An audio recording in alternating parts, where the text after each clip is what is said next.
आजको यो प्रोग्राम हामीहरूको प्रोग्रामलाई हामीले दुई भागमा विभाजन गरेका छौँ। लन्चभन्दा अगाडिको हामीहरूको फर्मल कार्यक्रम हामीले राखेका छौँ भने लन्चभन्दा पछाडिको चाहिँ रमाइलो प्रोग्राम छ, साँच्चै नै वनभोजकै खालको प्रोग्राम छ। त्यही कारणले गर्दाखेरि अगाडिको यो लन्चभन्दा अगाडिको प्रोग्रामलाई अगाडि बढाउने क्रममा जस्तो हामी हजुरबा हजुरआमाले सिर्जना गरेको यो परिवार भित्र छौँ। अगाडि बढाउने क्रममा चाहिँ हामी पहिला हजुरबुवा हजुरआमाप्रति श्रद्धासुमन अर्पण गरेर अनि कार्यक्रमलाई अगाडि बढाउँदैछौँ र हजुरबुवा हजुरआमाको तस्बिरमा माल्यार्पण गरिदिनु हुनुको लागि अभिभावक यो परिवारको सबैभन्दा ज्येष्ठ अभिभावक माइला मामालाई माला लगाइदिनु हुनुको लागि म हार्दिक अनुरोध गर्दछु।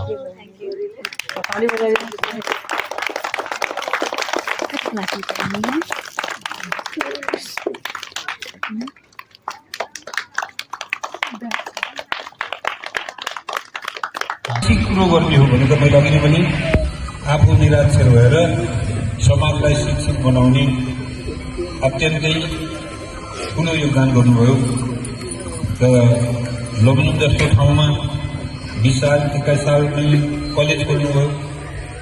कलेजको संस्थापक अध्यक्ष भने हो। म त्यही कलेजको प्रोडक्ट हो। पछि त्यो कलेजलाई पृथ्वीनाथ क्याम्पसमा गाभिदियो। एउटा गरिब ठाउँमा पनि गाउँलेहरू सबैलाई समेटेर गाउँलेहरूको सबै मन जितेर अनि पैसा रकम सङ्कलन गरेर कलेजसम्म चलाउन सक्ने त्यति क्षमता भए व्यक्तित्वका हामी सन्ततिहरू हौँ।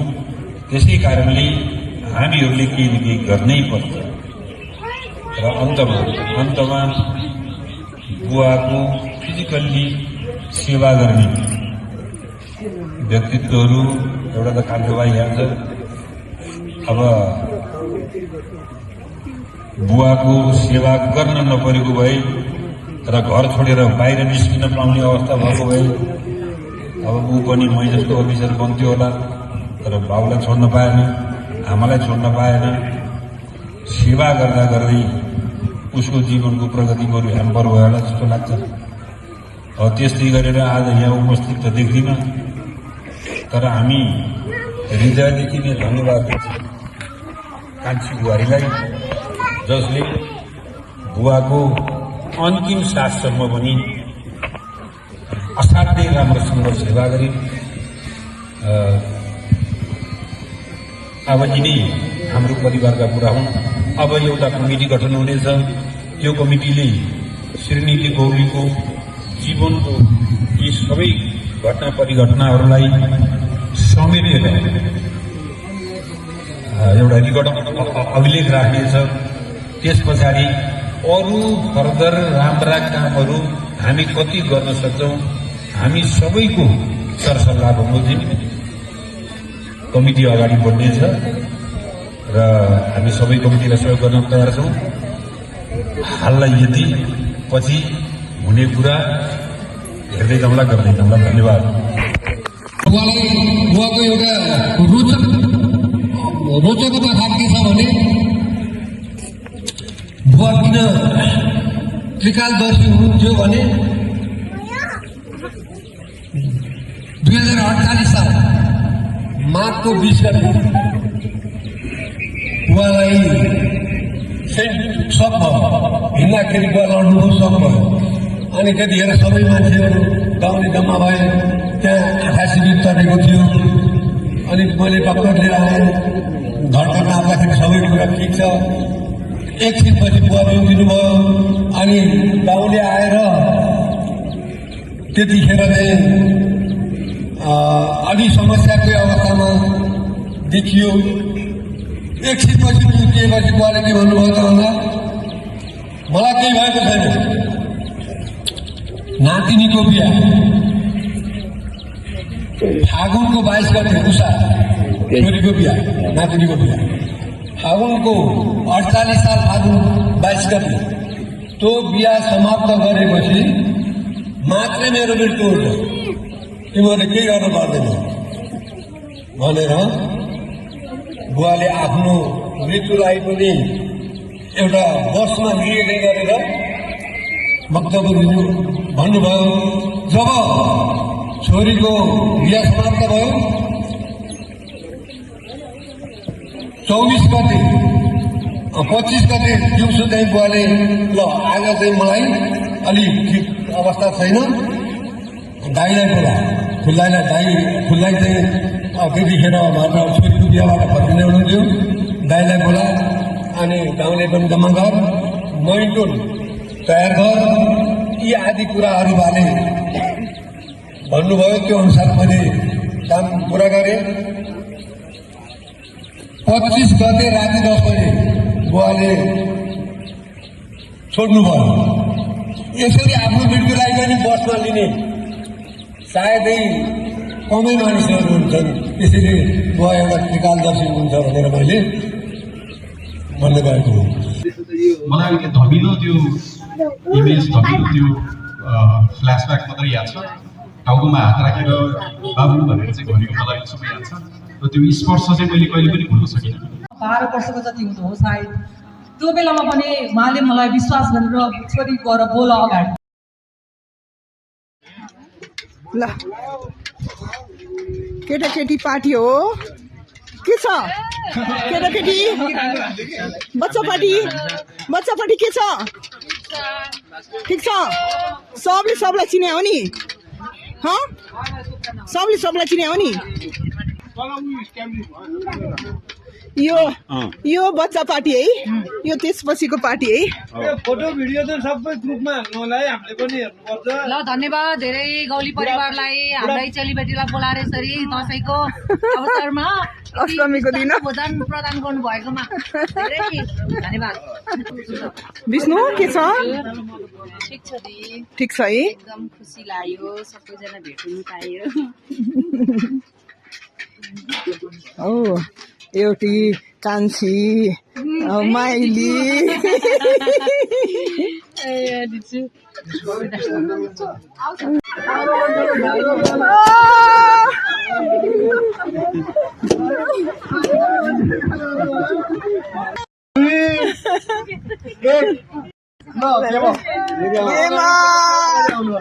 बेलुन वाला विनरहरू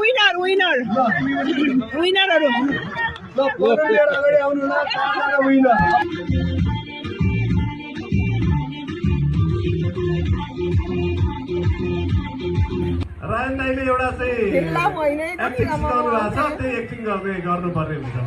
मोबाइलले हेर्न पाइएन है? मोबाइल छिटो कहाँ गयो?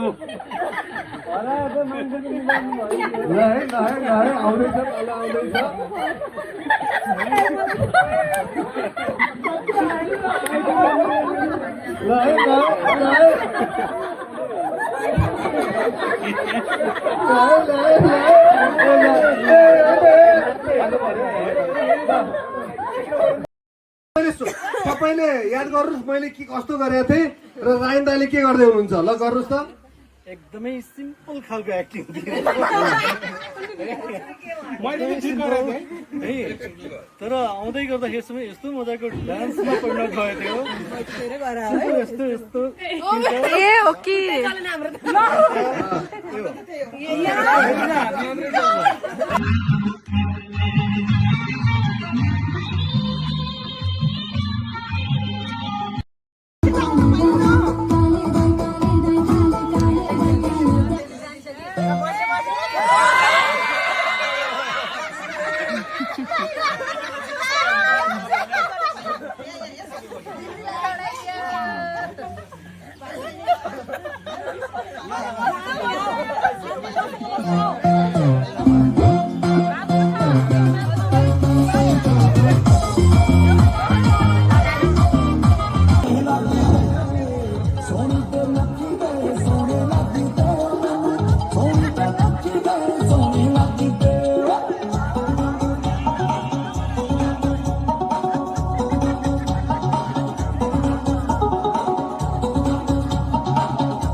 स्न्याक्स हो होइन फ्रेस है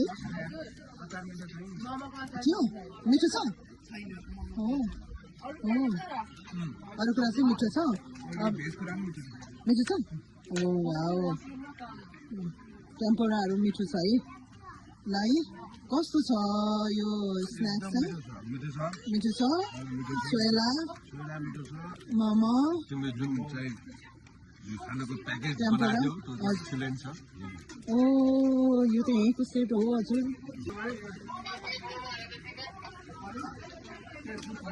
ल है ल खाइस्यो है टन्न खाइस्यो दर खानुपर्छ होइन है टन्न दर खाएर आरामले खाएर बिस्तारै खाएर हतार छैन होइन त